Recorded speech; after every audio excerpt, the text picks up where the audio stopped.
Hey guys, this is Andrea. I'm in the basement of the Electric Fetus, and I'm super excited to be talking to Alicia from Bully. Thank you so much for chatting with me. Yeah, thanks for having us. So I gotta start with where you grew up because it turns out that we went to the same weird alternative hippie high school in the suburbs of school. What made you want to go there? Well, so I didn't go there full time. I would have loved to go there full time, but I guess at Rosemont Public High School, when you're a junior, I think it's junior and senior year, you kind of get to pick like electives over there if you want.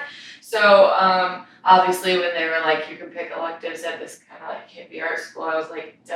And I saw that they had an kind of very basic audio engineering recording studio set up over there. And I just immediately knew that I wanted to go there. So I think it was after lunch every day I would go there for 2 periods and then come back to Rosemont Public High School for the end of the day. But it was really cool.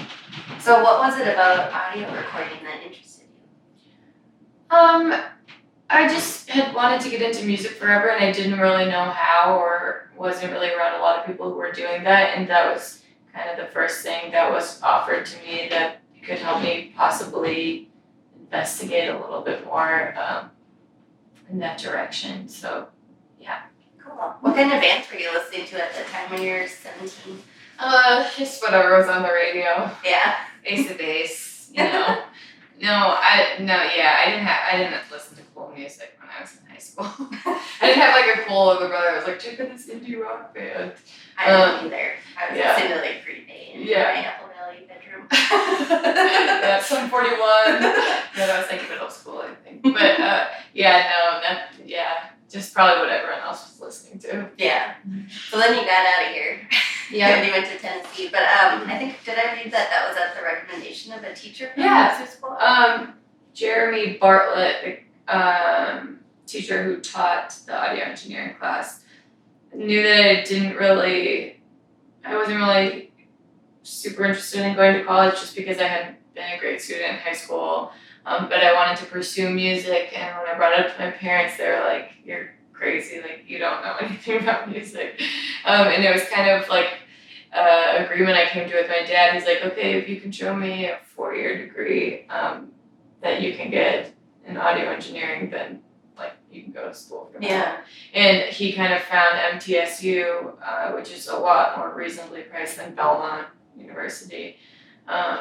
Both great schools, but and he just brought it to my attention. I was like, you should go here, and I was like, absolutely. What else am I gonna do? So, then my dad and I went down to Murfreesboro and checked it out, and we both liked it. And now he really likes to try and keep up with things now, and he's really excited about it now. But I was very happy that he showed me that school because I had known nothing about it. I had heard a lot about Full Sail, but it was also really expensive if I remember correctly. So yeah.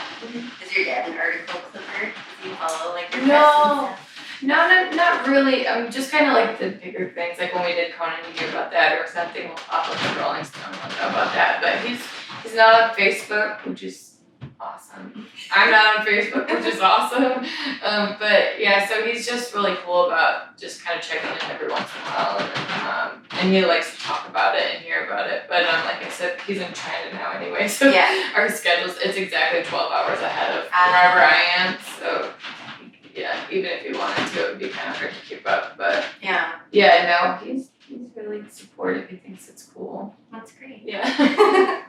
So now that you have put out this record, you've gotten a lot of attention, you're touring. What's it like for you to come back to the Twin Cities as an adult and as someone that's in the music industry now?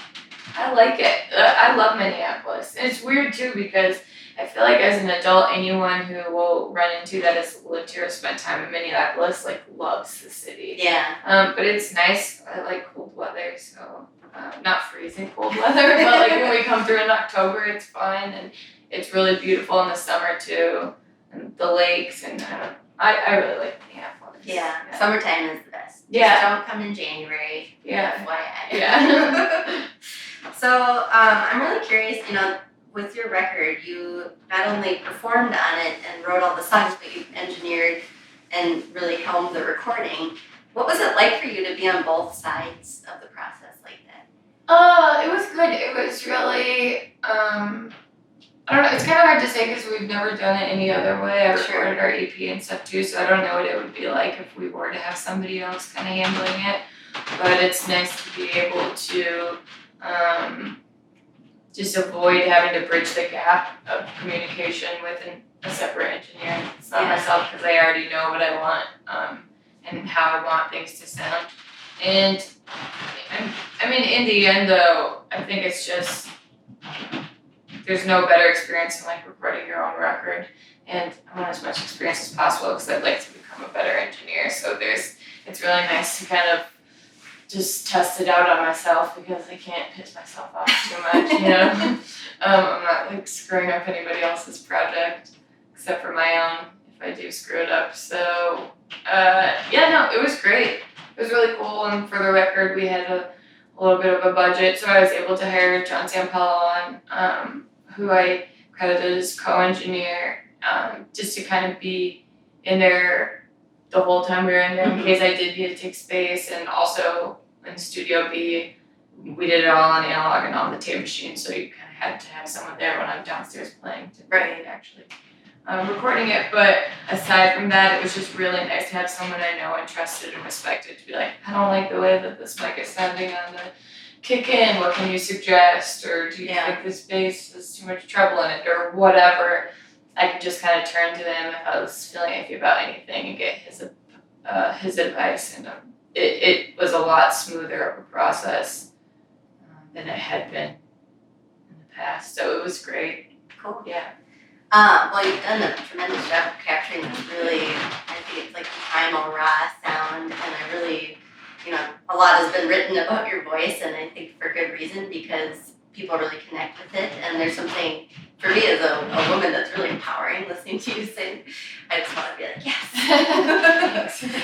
So I have a question about that, because now that you're on tour and you're performing, night after night after night, is it ever difficult to connect back with those emotions where those songs came from and to keep that, sense of urgency to your voice? No, not yet.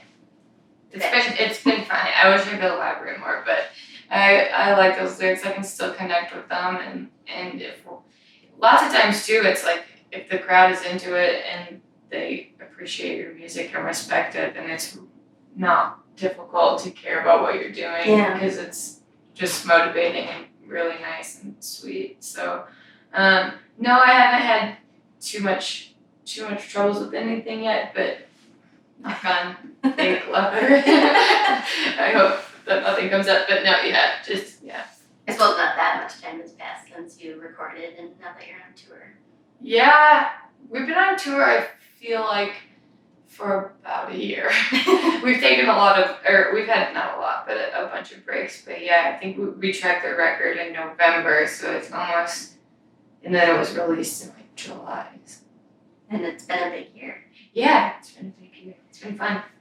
Another question kind of along that same lines that I think about is, when you're writing and singing about whether it's, mistakes from your past or these really personal elements of your life, is there something cathartic about that for you? Yeah, I think that's why I do it. It's just because it's if you have a bunch of stuff that's just kind of stuck inside of you, it's a creative outlet, or just like a nice way to get it out there and kind of accept it for yourself and not think about it so much, or do but feel better about it because you feel like you're not just keeping it in all the time. Yeah. And there's a lot of stuff that I can write about in a song that I'm not comfortable talking with somebody about face to face. So, it definitely helps. Yeah.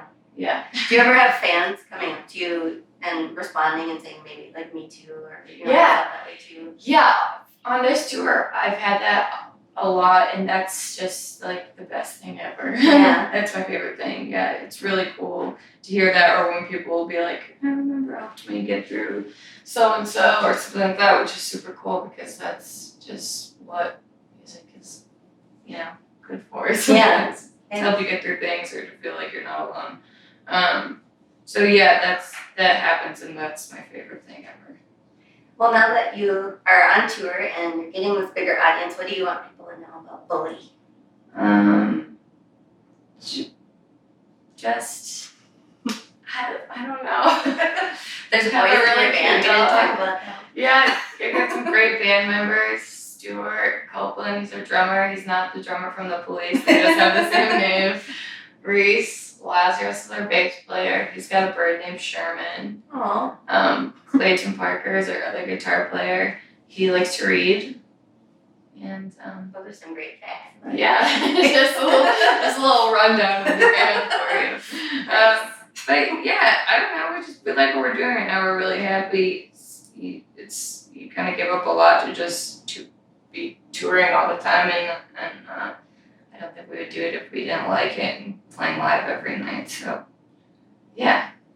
Well, cool. Yeah. Thanks so much for talking. Yeah. Thanks for having us, or me. Thanks for having us. The end.